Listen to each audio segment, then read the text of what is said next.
Muy buenas tardes a todos los distinguidos amigos. Estamos hoy frente a una fecha sumamente importante, que es la que conmemora la hazaña de Sucre en Ayacucho. Porque Ayacucho es en realidad la fecha en que se consagró o se logró la libertad americana. El significado de esa batalla, que fue tremenda, pues fue la que definió en buena parte de la libertad de toda América. Hoy en la mañana, aquí en la Sociedad Bolivariana, tuvimos la oportunidad de poder escuchar al maestro Malagón sobre lo que significa esa corona que él tiene y que hizo allá en su fundación para conmemorar esta batalla de Ayacucho. Entonces, para ese efecto, le solicitamos al muy distinguido socio de nuestra sociedad bolivariana, doctor Alberto Abello Moreno, que hiciera una exposición sobre ese tema, que es lo que vamos a transmitir enseguida. De manera que los invito a que nos sigan oyendo y viene la relación sobre la batalla de Ayacucho. Adelante. Bien, hablar ante ustedes que saben más de la batalla de Ayacucho y de la historia que yo, pues, muy complicado. Pero de todas maneras, se va a celebrar en diciembre el aniversario y con la campaña de Bolívar y de Sucre pasa que muchas veces se conocen por etapas, la etapa de Venezuela, la etapa de la Nueva Granada, la etapa de Quito, la etapa de Perú. Pero realmente Sucre y Bolívar, pues, eran además parientes, habían estado luchando desde los primeros días de la independencia. Eh, Inclusive se encontraron en el sitio de Cartagena. Bolívar, que llegaba como coronel derrotado en Puerto Cabello y que había entregado a Miranda, tenía muchos problemas, llegaba corto de dinero, con una letra que un tío le había firmado por 10.000 pesos de la época, que era bastante plata, y el dinero se le había entregado un Camacho de esto de aquí de la Nueva Granada, que pasaban los del Campín. Entonces Bolívar se sitúa en Cartagena y allá va a parar también Sucre, teniente que era de ingenieros, que estaba en Oriente luchando con Mariño y con otros. Llega con el general Bermúdez, que era uno de los hombres más prestigiosos, más duros que tenía el ejército venezolano. Y una vez con Mariño se enfrentaron con Bolívar y a Bolívar le tocó que hacer la victoria y lo iban a matar. Entonces, con Bermúdez están ahí y según nos cuenta don Lino de Pombo, Sucre como ingeniero tenía unos trabajadores españoles que le ayudaban a reconstruir las murallas con los bombardeos que eran tan tremendos. Y Sucre se movía y hablaba con los cartageneros y con los patriotas para que no insultaran, para que no molestaran a los españoles que estaban ayudando, eran los que sabían de eso. Entonces siempre Bolívar Sucre fue una persona muy noble en su manera de ser, en su manera de actuar, y él luchaba contra el enemigo en el combate, en la cosa, pero hasta ahí llegaba, ¿no? Y tenía otra condición muy similar a la de Bolívar, que a veces era magnánimo, el exceso. Gentes que trataron de asesinarlo, pagados por realistas, por enemigos políticos, les perdonaba la vida con tal de que se fueran al exilio. Pero como Bolívar detestaba a los corruptos, la muerte. Entonces aplicó la pena de muerte, que recordaba Bolívar en un momento dado, a que se robara así sean unas monedas en Perú, la aplicó. Y esto es un recuerdo que se tiene todavía en América, de que el dinero público se debe manejar con una pulcritud total, como se puede llegar a poner hasta en juego la vida. No sabemos exactamente hasta dónde iba el conocimiento en Cartagena de Bolívar, con Bermúdez había 100 y pico de militares venezolanos. Entonces, ¿qué contactos tuvieron en nada? Bueno, lo cierto es que Bolívar sale en un barco de Abuil, es decir, pirata le ayuda a salir del sitio, y Sucre alcanza a escaparse también poco antes de que caiga la plaza en manos de los realistas. Y se va a Haití, después está en Curazao, en esas zonas, y luego regresa a Venezuela, se encuentra de nuevo con Mariño y principian a luchar en el oriente venezolano. Y después, cuando Bolívar va de campaña, apoyado por la señora de Momposo, una señora de Castro que regaló 300 caballos. Haga de cuenta usted, 300 Mercedes, sería eso hoy. Y que con eso ese apoyo que tuvo en la Nueva Granada. Pero antes tuvo una misión que era una misión imposible. El general Antonio Nariño había encomendado al mayor Santander y a otros generales que se tomaran Tunja, que es donde estaban presos unidos, están encontrados, porque era centrista, y fueron allá, se hablaron con Camilo Torres. Camilo Torres era el jurista más importante que tenía quizás América, era un gran conversador, y los convenció de que más bien se pasaran a luchar con él. Y entonces resolvieron devolverse y sitiar a Bogotá, ¿no? Y Nariño uniformó a sus hijas, sacó el Sagrado Corazón de Jesús, pidió a Dios que le ayudara a todas estas cosas. Entonces le dijeron: usted combate con nosotros y lo vencemos, lo vamos a aplicar la pena de muerte. Nariño logró defender a Bogotá, capturó a estas personas, estas personalidades, pero Nariño era un romántico total de la libertad, les perdonó la vida, prácticamente no hizo absolutamente nada. Y después él va a partir hacia el sur, va a tratar de hacer lo que después se olvidó, que era liberar el sur. Y se va a encontrar en ese camino con las fuerzas realistas de Pasto. Entonces en el Pasto pasa lo que ya había pasado en el oriente de Venezuela, no las secciones de Venezuela, que Bolívar relata en su manifiesto de Cartagena, y es que los realistas pelean con toda su capacidad, pero no son realistas españoles, son realistas de acá, criollos. Entonces eso es lo que nos demuestra, y toda esa lucha que va a seguir en el Perú, que esta guerra en gran parte fue una guerra civil, porque había partidarios del rey, partidarios de la independencia, y el pueblo oscilaba a veces. En una etapa estaba más con los realistas, en otra etapa más con los independentistas. Pero la voluntad de Bolívar era implacable en el sentido que había que lograr la independencia como fuera el lugar. Pero él no es localista, él quiere la independencia para toda la América. Entonces esa es la diferencia con todos los personajes de Venezuela, de Quito, del Perú, de Argentina, inclusive de Chile. Él quiere la independencia total. Él tiene cuando no se ha inventado la geopolítica, él tiene una visión geopolítica del mundo y creía en los grandes espacios, y además se había formado en la historia, leyendo sobre el Imperio Romano, leyendo a César, de otros personajes, y él comparaba mucho la desmembración de América con la desmembración del Imperio Romano, y consideraba que debía mantenerse una unidad y que pasábamos a ser una fuerza nueva en el mundo, ¿no? Por eso también pensaba en Panamá para eso y tal. En una carta que, bueno, Bolívar, cuando está en Cúcuta, nos cuenta Oleri, de repente Oleri vio un jinete que iba a un caballo con ¿quién es ese mal jinete? Digo, pensando que era que no podía montar bien, era que tenía una armadura mala. Le dije: ese tiene la inteligencia de Urdaneta, la habilidad de Santander, todas las condiciones posibles, inclusive un día me puede llegar a rivalizar. ¿Y quién es? Jesús, general de 22 años, ganados en combate, que era ingeniero.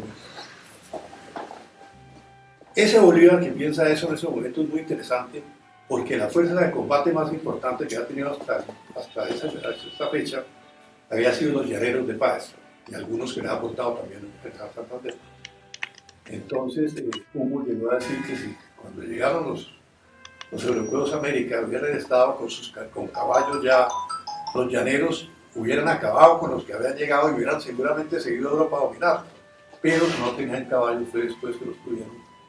Pero esta fue la fuerza vital para lograr la liberación de la Nueva Granada y lograr la liberación de Venezuela y de otras partes. Pero ya Bolívar, un viajero cuenta que lo encontró cuando estuvo unos días en Bogotá leyendo geografía de Perú, ¿no? Ya él tenía en la cabeza la cosa de que si no se liberaba Perú, ellos se tomaban la Nueva Granada después y a la inversa. Pero ya no iba a ser una guerra de guerrillas.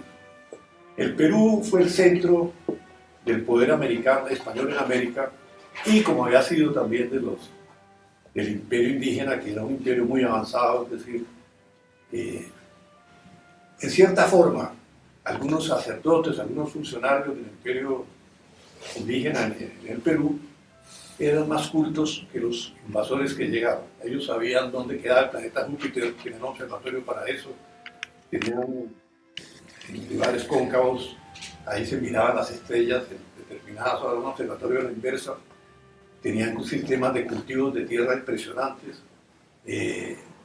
Los indígenas de México tenían un calendario mejor que el romano, ¿no? Que se lo entregó a Cortés, se le entregó a Cortés y pues, no, estaba buscando era otras cosas. Pero tenemos que esa cultura fue una cultura mágica, lo que dice Spengler. Presidente, es decir, ellos no estaban tratando de lograr con eso dinero ni nada, sino era una cultura mágica y por eso fueron vencidos tan rápido. Era numérica, además el sistema decimal lo adoptó Napoleón cuando un sabio francés que estuvo en el Perú le contó que eso era centenas, décimas, todo como la sociedad ya numéricamente, que eso les facilitó también el dominio, porque dominando al primero, que era el emperador, caía como en un juego de dominó. Entonces, estos en realidad eran muy importantes, los de acá humanamente también, pero el nivel de cultural era distinto porque se han encontrado en el llano unos arqueológicos más importantes, restos de vasijas de barro y cosas de esas, de indígenas que mataron un animal prehistórico y se comieron su carne, y al mismo tiempo se encontraron cerca de Italia, en los Alpes, restos de un aparente militar que tenía cinturón de cuero, botas de cuero armadas, llevaba como unos rifles, ya llevaba un arma de metal.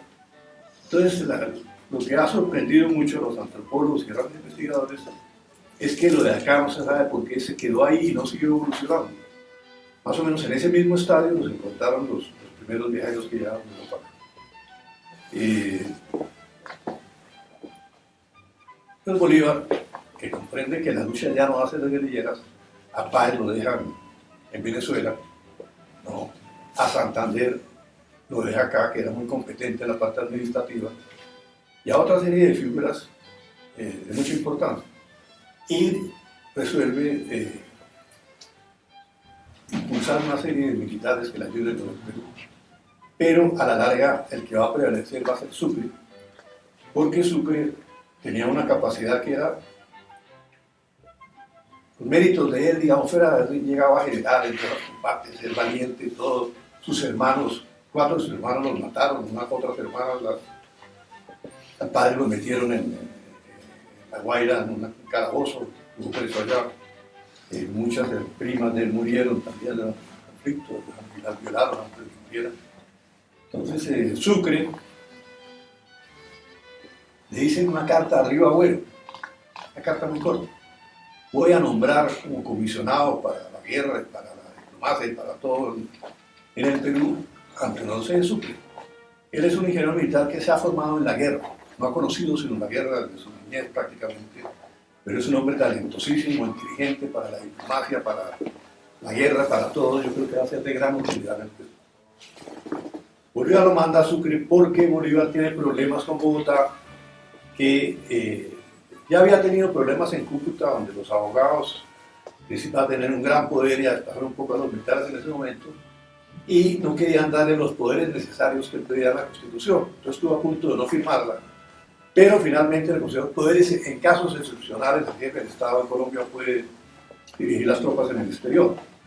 Pues conseguido eso, fue que se fue para Quito, de esa zona, pero al poco tiempo el Congreso de Bogotá le quita sus poderes de manejar tropas en el exterior.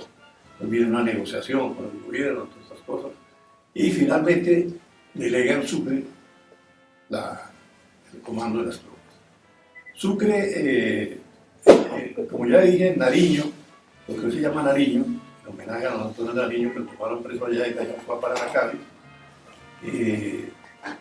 Los más bravos realistas, los más valerosos después, o a la par de los vascos, fueron la gente de Nariño, y tenían corazón, querían a sus reyes, querían a esas personalidades, y se enfrentaron entonces totalmente a las tropas con una fortaleza increíble. Y Bolívar no podía pasar a Nariño porque ahí estaba García, que era uno de los guerrilleros realistas más poderosos, y después va a aparecer Boves, un sobrino de Boves, que su apellido segundo era Boves, se lo puso de primero para desafiar un poco a los partidarios de la libertad. A partir de ese momento, Bolívar se le atraviesan los dos de Nariño, y Bolívar comprende que si no se domina Nariño, lo que hoy se llama Nariño, no hay independencia y el realismo va a ganar. Eso nos muestra el apoyo popular que tenían los realistas en esta región, y que la independencia fue lucha civil y guerra internacional al mismo tiempo. Y Sucre, que se había ido por barco, desde Buenaventura había ido a parar a Guayaquil, logra moverse con unas tropas y tal, y como ustedes saben todo, la historia muy bien, va a librar en esas cumbres, esas sierras que conducen a Quito, va a librar unas batallas increíbles, y frente a Quito, en un volcán, Pichincha se llama, va a librar una de las batallas memorables de la independencia y va a liberar a la provincia de Quito. Gracias a que él libera Quito, va a haber recursos para poder seguir la guerra de independencia, porque es que una guerra de independencia cuesta millones de millones que hay que estar pagando, y entonces va a poder financiar sus tropas, va a poder hacer una serie de cosas. Y viene la campaña del Perú, que era la que Bolívar tenía en mente. San Martín había decretado la libertad del Perú, pero no la había conseguido. Había conseguido parcialmente, un gran militar, un hombre extraordinario, ayudado también por tropas chilenas y naturalmente los locales peruanos. Pero el sentimiento realista del Perú, que había sido la clave del imperio, era muy grande. El Perú llegaba hasta lo que llamamos nosotros, o alcanzó a llegar, no se quedó ahí, hasta lo que llamamos el Caguán. Caguán quiere decir mirador en quechua, y de ahí se mira, ese es el verdadero centro de Colombia, estratégico. Pero los indígenas se retiraron porque cayeron muchos rayos, y ellos decían que los rayos eran como un mensaje de los dioses que se retiraban y se retiraban. Si no, la Nueva Granada había estado en manos del Perú. Pero ante todas las épocas del virreinato, eso que llaman el situado construidor, había una plata que nos llegaba del Perú y a veces de México, porque lo que se conseguían en la Nueva Granada para la administración no era suficiente. Pero nosotros estuvimos muy ligados también al Perú, en muchos sentidos, porque el Perú era el centro, como les dije, de América, y era el Perú cuando en Bogotá había dos carros con caballos para mover al virrey y uno para mover al obispo. En Lima había más de 1000. Lima era un pequeño París. Bueno, los estudios monetarios que se han hecho demuestran, el doctor Jorge Cárdenas Gutiérrez, que él y su hijo dominan el campo. Entonces, el doctor Jorge Cárdenas manejó la economía de este país desde la Federación de Cafeteros. Era cuando el país dependía del café, ¿no? Y él presidía durante, creo que 40 años, la Federación de Cafeteros, el hombre que más poder en el buen sentido de la palabra ha tenido, a que más gente ha ayudado y que más colaboró con todas las regiones cafeteras, y volvió eso la cooperativa más grande del mundo, ¿no? Entonces yo pido un aplauso, por favor. Entonces, Sucre le toca lo del Perú primero como diplomático. Demostrar en el Perú que Bolívar tiene buenas intenciones, que también lo acusaban, le dicen una carta, aquí no nos ven como libertadores, sino nos ven como conquistadores. Claro, los realistas nos acusaban de conquistadores. Cuando Bolívar llega al Perú, toma toda clase de medidas a favor de los indígenas, para que se acaben una serie de cosas que tenían que hacer y todas esas cosas. Y los indígenas no le agradecieron. Ellos estaban acostumbrados a que pagaran una cuota a la corona, y con esa cuota no pagaban impuestos después de nada. Entonces el mensaje de Bolívar no les llegaba. Pero la población general Eh, Después de la batalla de Ayacucho, que esa batalla, eso hay que relatarla con espacio en otra oportunidad, es una batalla extraordinaria. Falta con decir una sola cosa. El heredero al trono de Inglaterra, en el momento que se da la batalla de Ayacucho, va donde su armero, que le arregle una espada, y ahí me encuentra una espada, unos diamanticos y unas cosas de oro, no sé qué. ¿Y eso para quién es? No, eso es para el mariscal Sucre, que acaba de ganar la batalla de Ayacucho. No, si le faltan piedras preciosas, ¿cómo va a ser? Se tiene que ser como de Wellington, que derrotó a Napoleón, ¿no? Entonces en el mundo se entendió que esa batalla que ha librado Sucre era tan importante como la que ha librado Wellington contra Napoleón. Y el rey de su bolsillo se gana Pichincha porque creían que iban a perder porque llevaba meses atravesado bando allá que no, y todos los realistas en lo que hoy es Nariño creían que los iban a derrotar también. Cuando gana Sucre Ayacucho le mandan a hacer también una espada de oro, otra Bolívar, todo, porque la opinión oscilaba, ¿no? Y ya no todo el mundo era fervoroso por la independencia, había unos que ya no tanto porque había sido muy sangriento, ¿no? Entonces es cuando Bolívar va a plantear la Unión Americana, va a plantear la reunión en Panamá, en los países liberados, todas esas cosas, de otras potencias, y va a tratar de que nosotros seamos ante todo una gran unidad frente al mundo. Y ya no destacamos tanto a Bolívar como militar, sino como el gran constitucionalista, el gran diplomático, que Bolívar escribió 5 constituciones que cerramos, y tenía la obsesión de ordenar el Estado organizado. Y precisamente la semana pasada que estuve en Cartagena disfrutando de 44 grados de calor, celebrábamos un aniversario de Rafael Núñez, ¿no? Y resulta que Rafael Núñez trató en el ordenamiento jurídico que le dio a Colombia en ese momento, a través de Caro y a través de una serie de juristas de los más de la época, de plasmar parte de la ciudad de Bolívar, sobre todo de un Estado fuerte, que es la palabra que emplea. Estado fuerte que no sé que posteriormente van a hablar los fascistas, hace un Estado fuerte constituido con pena de muerte, con libertad, con orden, con seguridad, pero además le agregó algo que muestra que Núñez era continuador de Bolívar, y es que agregó que además de conquistar la independencia, bueno, ahora veamos conquistar la independencia económica, porque Colombia estaba arruinada por las guerras civiles, porque se habían metido en el libre cambio total, se habían arruinado todas las poquitas empresas que había aquí competían con la Inglaterra de igual a igual, todos los artesanos de Bogotá quedaron todos arruinados. Entonces, Núñez lo que buscaba, además de establecer un Estado fuerte, es la independencia económica. Y va a iniciar eso dando unos contratos para que hagan uniformes para en Cartagena, en otras partes. Tal. Entonces ese fue el gran objetivo que se perdió y que ahora pretendemos recuperar en Colombia porque tenemos un momento de anarquía, de disolución, de persecución a las Fuerzas Armadas, 70% del territorio estratégicamente en manos de la subversión. Entonces la lucha nuestra que se inicia, los que creemos en Bolívar, los que creemos en Núñez, los que creemos en este país, es contra esa guerra sin cuartel que está librando contra las Fuerzas Armadas, a la que le impiden inclusive entrar a varios territorios de Colombia.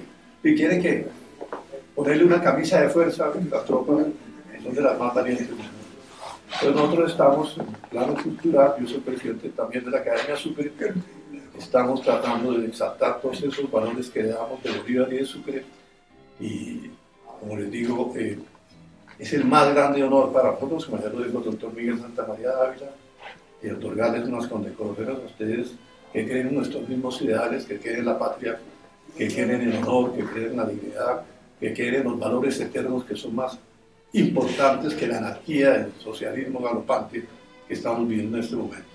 Muchas gracias.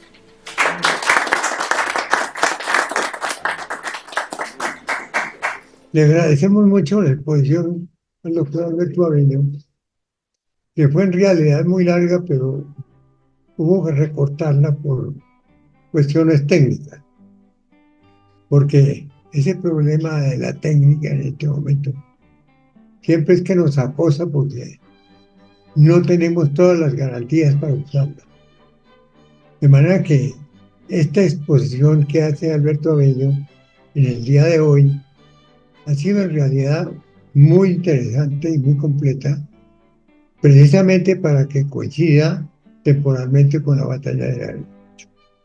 Entonces, como ustedes escucharon, la batalla fue decisiva, pero especialmente por la interpretación que le dieron en Europa y que le dieron los demás países americanos, y con lo cual se convirtió en realidad en el símbolo de la libertad.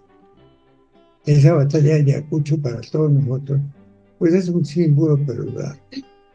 De manera que agradeciéndoles a todos ustedes y al doctor Alberto Abello su presencia hoy aquí, quiero invitar a los honorables seguidores a que hagan algún comentario sobre lo escuchado, sin que podamos tener al doctor Alberto Abello para que les conteste. Pero bueno, de todas maneras es muy interesante que aparezcan los comentarios de todos ustedes. De manera que abrimos la posibilidad a todos los que quieran participar. A ver, Andrés Rodríguez, ¿quiere? Con Mario Andrés.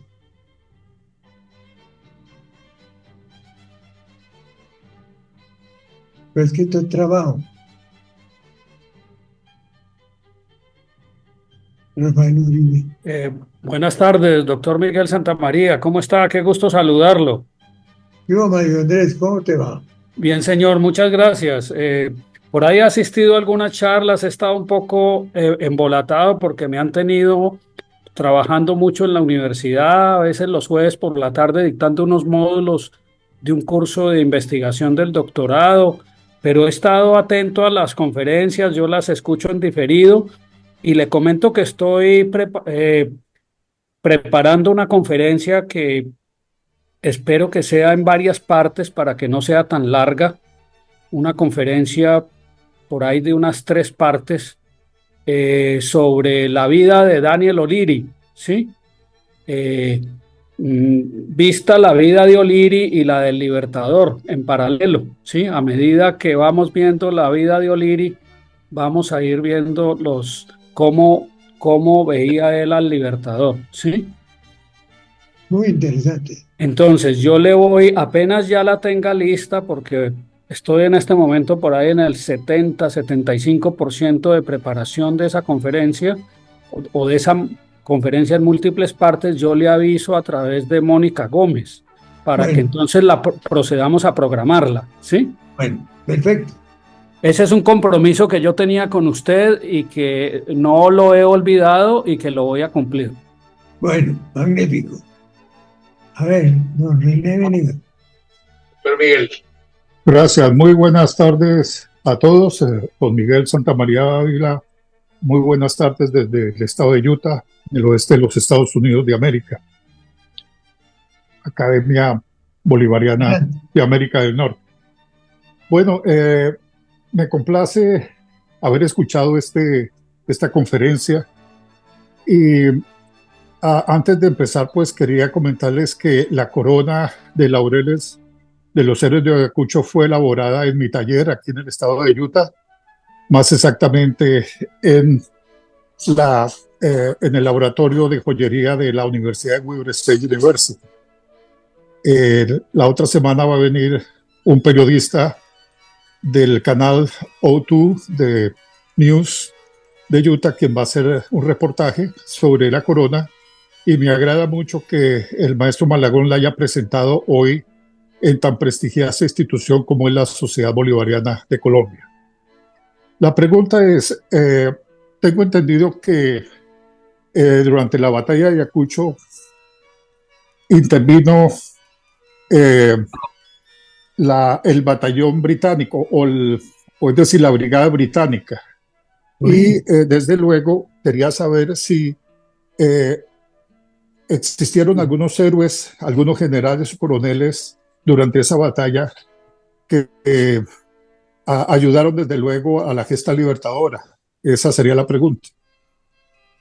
Seguramente sí.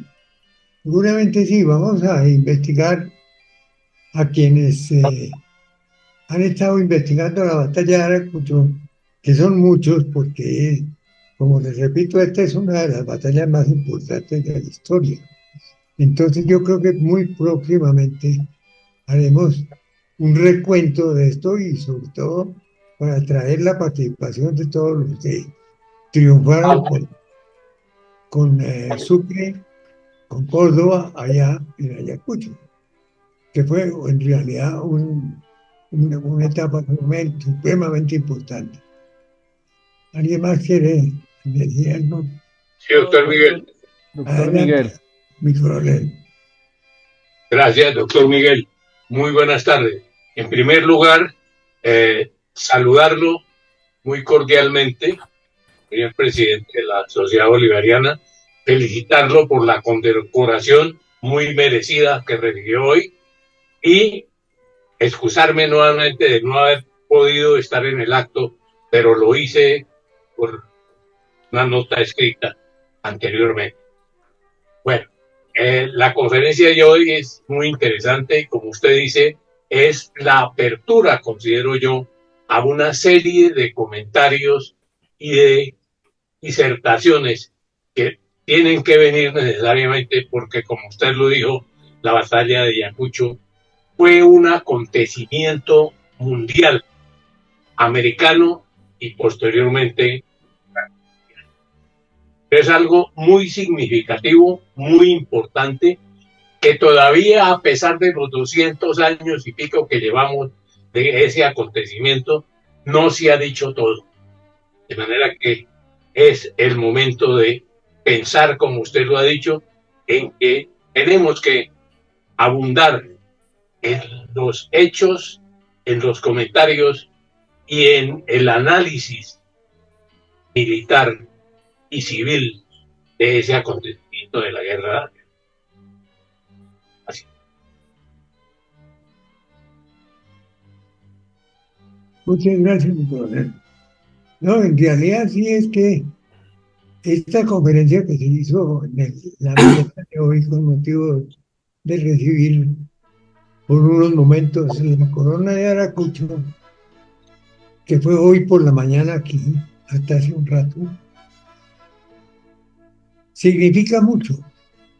Y sobre todo se tuvo que utilizar como un instrumento verdaderamente interesante para invitar a la gente no solamente a escuchar las conferencias, sino que se vinculen a la lucha, a la operación que estamos tratando de hacer, de revivir la historia, de hacerle justicia a los héroes, de resaltar el esfuerzo que hicieron por conseguir la libertad y sobre todo por organizar las 5 naciones que son las bolivarianas. Ese es un esfuerzo descomunal, si uno se pone a mirar en realidad cómo fue y en qué condiciones.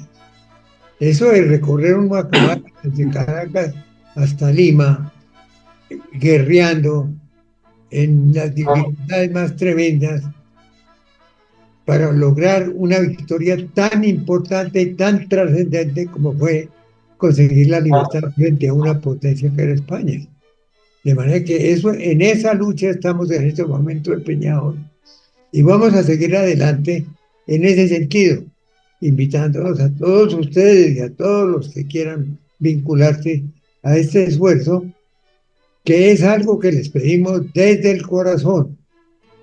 Es que no es justo, y digo a nuestro juicio, que simplemente los viejos ya se sientan que están relegados y que ya no tienen una responsabilidad. Y me parece que en este momento la responsabilidad por las dificultades inmensas que estamos sufriendo en este momento en nuestros países y especialmente en Colombia, es necesario que participen los decanos, las gentes que tienen experiencia, los que conocieron las dificultades, los que han estudiado la historia. Eso es algo con lo cual tenemos que llegarle en realidad con entusiasmo y con efectividad a la juventud, para que la juventud tome las banderas que en un buen momento los héroes las hicieron brillar y las hicieron gananciosas por todo el continente. De manera que en esa lucha estamos y queremos invitarlos a todos ustedes para que nos sigan en este esfuerzo, que indudablemente es un poquito complicado si ustedes se ponen a ver las circunstancias que estamos viviendo. Se le quiere dar una interpretación a la historia diferente. Nos quieren presentar unas situaciones que no son las reales. Están tratando de abrir una historia distinta, con lo cual, pues, por lo menos a quienes estamos vinculados aquí a la sociedad bolivariana, lo vemos con mucho espanto, porque en realidad fue mucho lo que hicieron los libertadores en beneficio del continente y de la patria. Hoy lo que tenemos es fruto de su esfuerzo. De manera que eso no solamente lo tenemos que defender, sino tenemos que engrandecer todos los días con trabajos nuevos. Por eso celebramos con tanto entusiasmo cada vez que cualquier nuevo historiador nos quiera brindar una ayuda en el análisis de algunos aspectos importantes de la historia. Para nosotros es un premio muy grande y es una satisfacción extraordinaria. De manera que los invito a que sigamos a ver. Doctor Miguel, quisiera responderle la pregunta a René Vanegas, que él preguntó que si la Legión Británica había participado en la batalla de Ayacucho. A ver, la cuestión es esta. El batallón que tenía todavía algunos oficiales británicos en ese momento era el batallón Rifles. El batallón Rifles estaba comandado por Arthur Sanders, que él había llegado pues con la Legión Británica, había pues escalado posiciones en el rango militar hasta llegar al grado de coronel en ese momento. Y el batallón Rifles para diciembre de 1824 contaba ya solamente con 7 oficiales británicos. El batallón Rifles tuvo una participación crucial en el combate de Corpaguayco, el 3 de diciembre de 1824, o sea, en la antesala de la batalla de Ayacucho. En ese combate de Corpaguayco, el batallón Rifles se enfrentó ferozmente al ataque realista el ataque realista que emprendieron contra la retaguardia del Ejército Libertador. En ese momento el general Sucre estaba cruzando un río con sus tropas y los realistas atacaron la retaguardia del Ejército Libertador. El batallón Rifles pudo contener ese ataque con el sacrificio de muchos soldados, y el Ejército Patriota logró escapar de ese ataque. Perdieron 200 hombres en el batallón Rifles, incluyendo al mayor Thomas Duckbury, que era el segundo al mando después del coronel Sanders, ¿sí? O sea que en ese combate se perdió la vida un mayor británico, Thomas Duckbury, y 500 hombres quedaron heridos o capturados. Sin embargo, esa acción heroica del batallón Rifles permitió que el Ejército Patriota pudiera llegar al campo de Ayacucho el 9 de diciembre y librar la batalla que selló la independencia de América, de Sudamérica. Tras el triunfo en la batalla, Arthur Sanders, el comandante del batallón Rifles, fue promovido al rango de general de brigada, y los integrantes del batallón, incluyendo pues los oficiales británicos con los que contaba, fueron proclamados como libertadores del Perú. Entonces el batallón Rifles, como vemos, tenía ya pocos oficiales británicos, su comandante era británico. Respecto al otro batallón que había quedado en Venezuela después de la batalla de Carabobo, ese batallón venía hacia el sur y luego se encontró en La Plata con las tropas del ejército que venía desde el sur. Pero ningún otro batallón en ese momento ya contaba, fuera del batallón Carabobo y del batallón Rifles, contaba con oficiales británicos. O'Leary, Daniel O'Leary, que era pues el primer edecán de Bolívar, eh, él no estaba en ninguno de los, adscrito a ninguno de los batallones, sino al Estado Mayor de Bolívar. Y era pues en ese momento, en diciembre de 1828, él no estaba en el Perú, él no estuvo presente en las batallas ni de Junín ni de Ayacucho. Él estaba en ese momento en Chile como comisionado de Bolívar para conseguir refuerzos justamente para la campaña del Perú. Comisión pues que no tuvo éxito para tristeza de O'Leary. Él lamentó mucho no haber compartido la gloria de otros coterráneos de él en Ayacucho. Esa es pues la respuesta que le tenía a René Vanegas sobre la pregunta que él hizo. Magnífico. Magnífico. Aquí ahora me levanta la mano, creo que Jaime Obregón y Gilberto Castillo. Jaime Obregón o Guillermo Castillo. Gilberto Castillo, doctor Gilberto Castillo, Santamaría. adelante. Pues yo he leído muy poco de Sucre, a pesar de que uno conoce su grandeza, no he llegado a esa etapa. Vengo leyendo la historia de manera continua desde la conquista. Pero yo creo que uno de los grandes desconocimientos que tenemos es quién mató, quién ordenó la muerte de Antonio José de Sucre. Los chismes de la historia dicen que Flores, Juan José Flores, el presidente de Ecuador. Pero realmente, si alguien nos puede contar en este momento y tiene alguna información al respecto, sería importante. Esa ha sido una de mis grandes dudas. ¿Quién ordenó la muerte del mariscal Sucre? Armando Varona escribió un libro completo sobre el magnicidio de Sucre. Él nos puede seguramente hablar de eso con muchos detalles. Adelante. Adelante. Muy buenas tardes. Ese es un tema complicado, muy complicado. Yo diría que en esta tarde no podríamos sino simplemente esbozarlo. Sucre sale de Bogotá, está casado con una dama que se llama la Marquesa de Solanda y va hacia Quito. Pero como ella acaba de tener una hija de Sucre, están casados, entonces como tiene esa urgencia de llegar, primero porque Sucre ha tenido, este es mi libro, el magnicidio de Sucre. ¿Se consigue fácilmente en librerías? Yo creo que ya no, porque este libro fue editado hace unos 8 años. Si usted quiere, me escribe y yo le puedo mandar uno.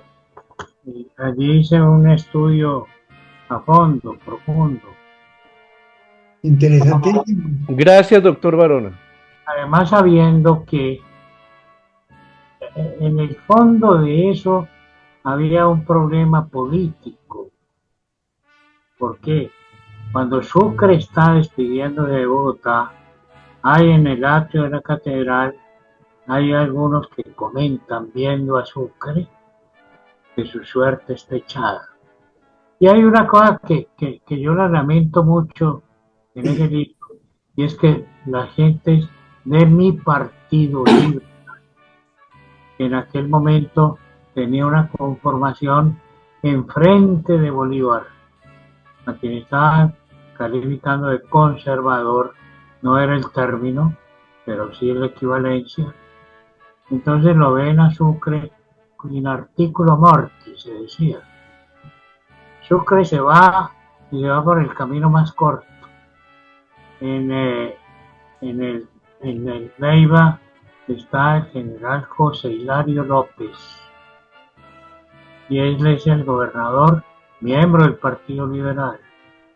Y pareciera ser que hubo una correspondencia que giró y se y se extendió. Entonces llegó no solamente a Neiva, sino que sirvió hasta Pasto. Estaba ovando y de allí surgió el asesinato de Sucre. Si Sucre se va por Buenaventura, como había hecho antes, cuando lo comentó el doctor Abello, cuando tomó un barco en Buenaventura y se fue hacia el Ecuador, y allá pudo enfrentar la batalla de Pichincha. Si eso lo hubiera hecho, que era más fácil, pero más riesgoso, más largo, Sucre no habría muerto. Pero todos sabían que a Sucre lo iban a matar. Era un secreto a voces. Bolívar estaba en Cartagena. Cuando Bolívar recibe la noticia de la muerte de Sucre, lo desampara, lo hunde, lo entristece. Profundamente fue uno de los elementos más definitivos en que Bolívar se empeorara su situación y la tuberculosis obrara más rápido que cualquier otra circunstancia. Bolívar, no hay que olvidar que muere de 47 años. El tema pues es un tema muy extenso. Si ¿cómo se llama el que me está hablando ahora? Si quiere, yo le puedo mandar el libro si me Gilberto escribe. Castillo, doctora, ¿dónde le puedo escribir? Porque le acepto Eh, a manos llenas su oferta. Armando, yo estoy publicando, estoy escribiendo en este momento en el chat de la reunión el enlace de la Biblioteca Cervantes, en el cual se puede descargar gratuitamente tu libro. Sí, así es. Entonces lo voy a poner ahí en el chat para que Gilberto Castillo lo pueda descargar y cualquier otro miembro de la sociedad bolivariana. Claro. La biblioteca Miguel de Cervantes Saavedra de Claro España. que yo soy como los que pide pan con mantequilla. Si yo usted lo logro conseguir autografiado, se lo voy a agradecer enormemente. Bueno, allí Miguel le da mi dirección, para no decirlo aquí públicamente. Hoy en día hay que tomar precauciones. Entonces, Miguel y Mónica me pueden suministrar la dirección. Si me escribe, yo le mando el libro. Muchas gracias. Si tiene algún costo, por favor, indíqueme. Interesantísimo No, tener el eso libro. no tiene un costo. Pero yo no tengo interés en eso. Nunca he pensado en que los libros, ya tengo muchos, que los libros sean un instrumento para mi beneficio personal o económico. El último lo publiqué con un prólogo de Miguel, muy bonito, sobre Simón Bolívar. Ese se quedaban algunos aquí en la Sociedad Bolivariana y muchos se han vendido en la Librería Nacional.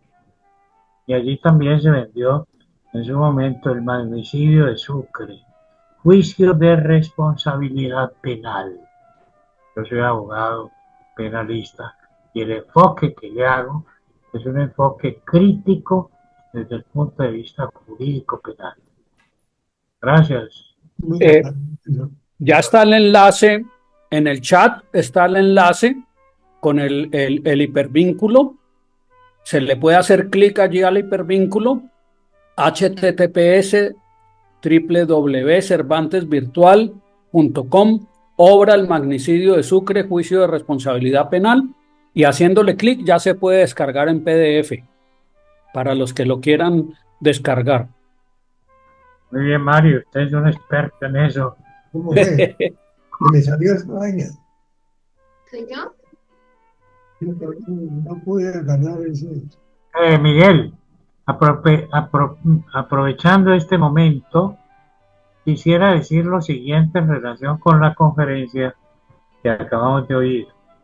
Es muy lamentable que haya sido la transmisión, el sonido tan defectuoso. Yo me quedé gran parte sin poder descubrir qué quería decir. Pero desde luego que allí hay un punto muy importante sobre lo que la trascendencia que tuvo la batalla de Ayacucho. Importantísimo es.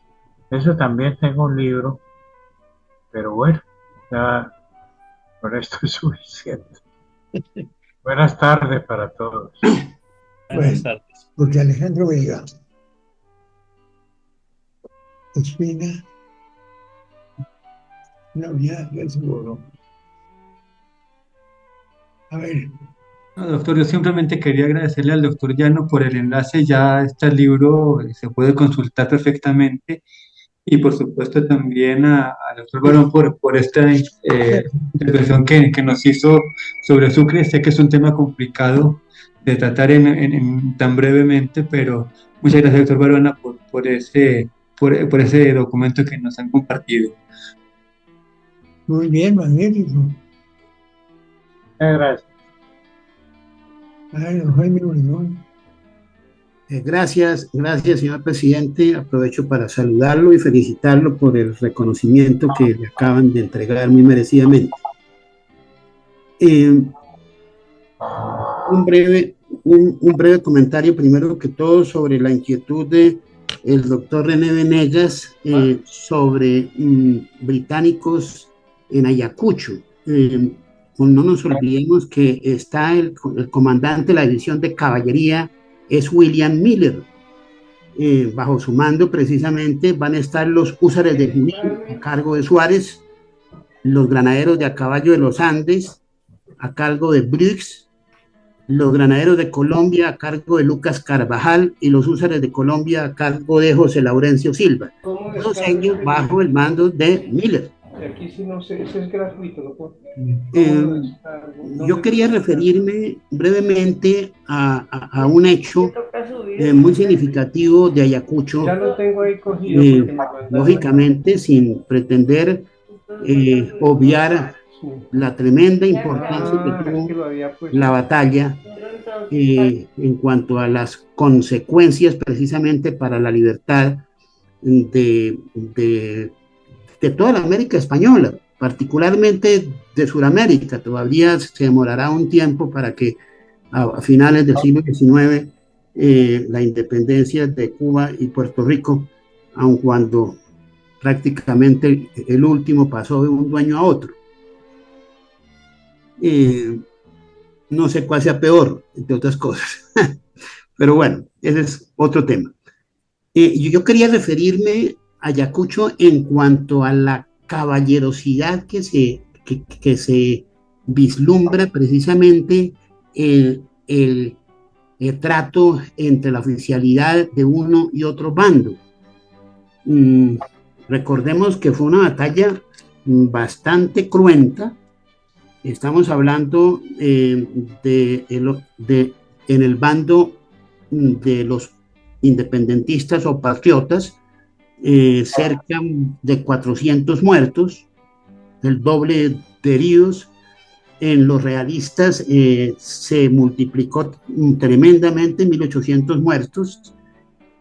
Varían un poco las estadísticas, pero más o menos el orden de magnitud es ese. En efectivo, estamos hablando un poquito más de los realistas por parte de los patriotas, que tendrían cerca de 9.000 y los realistas un poco más de 9.000. Se habla que en gran medida, historiadores peruanos dicen que fue sangre peruana que había en uno y otro lado de los efectivos.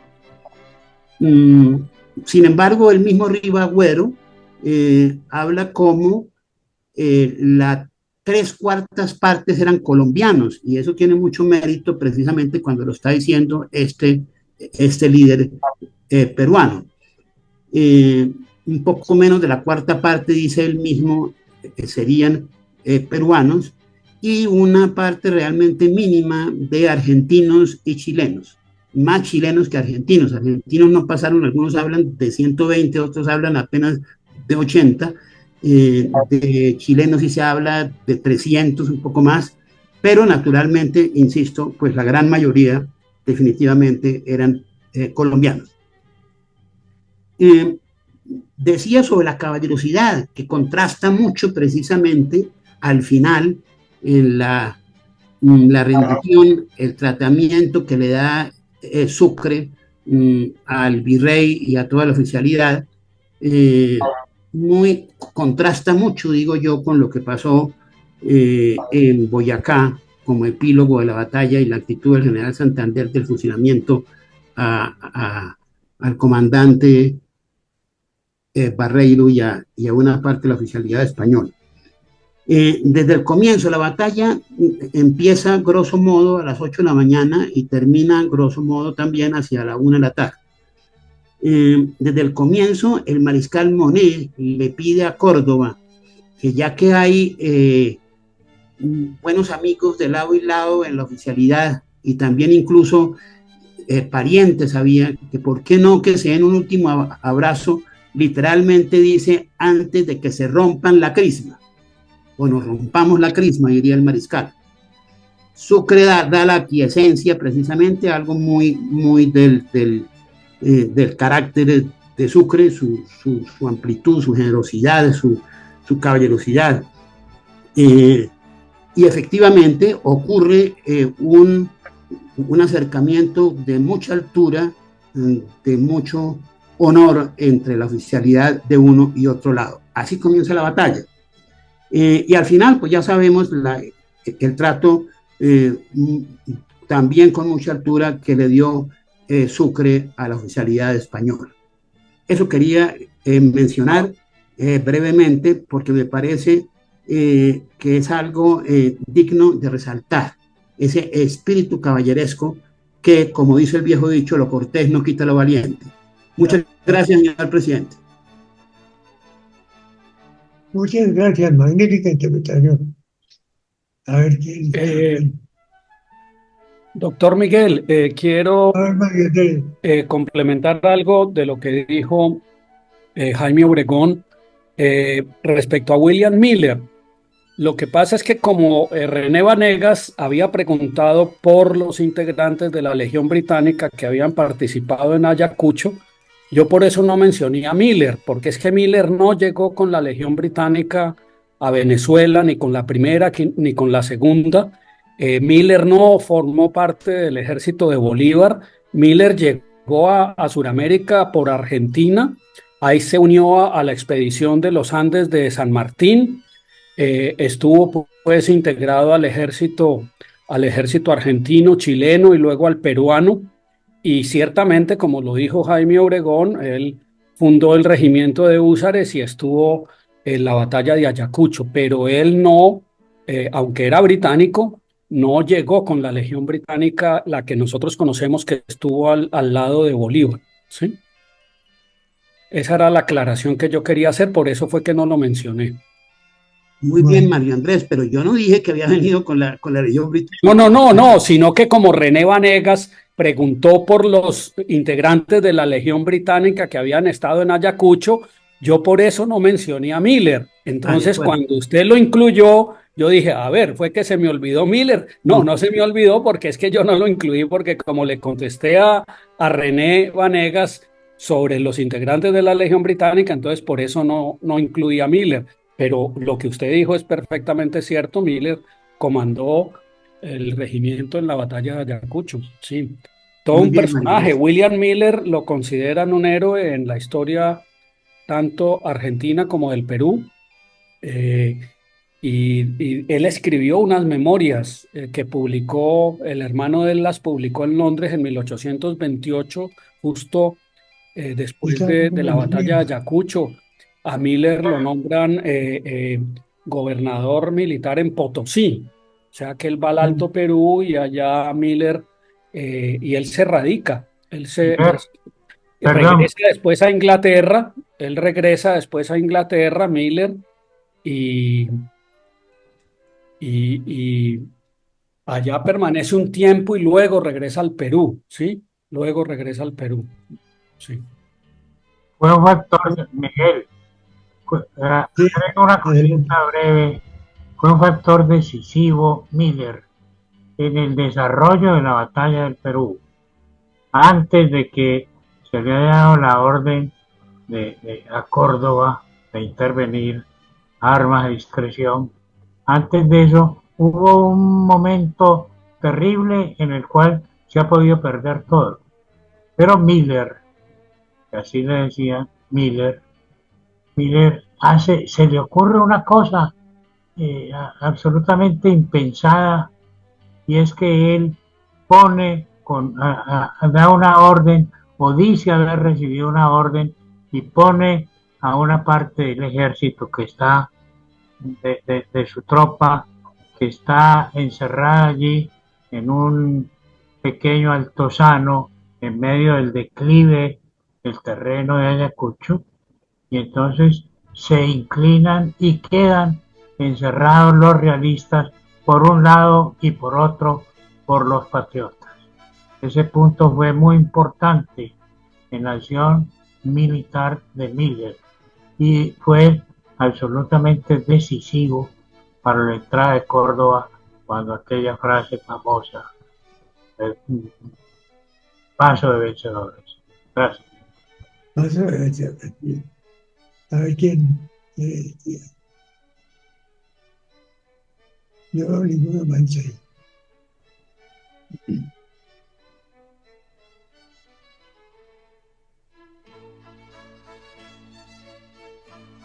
Bueno, parece que ya nos vamos. Interesantísimo.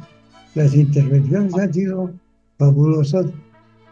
En realidad, fíjense y lo verá que cada hecho histórico tiene una cantidad de comentarios maravillosos. Las investigaciones que se han hecho, que no es la pura historia que nos dan a uno en el texto, en el colegio, es importantísimo lo que sale en las interpretaciones. Eso es buenísimo.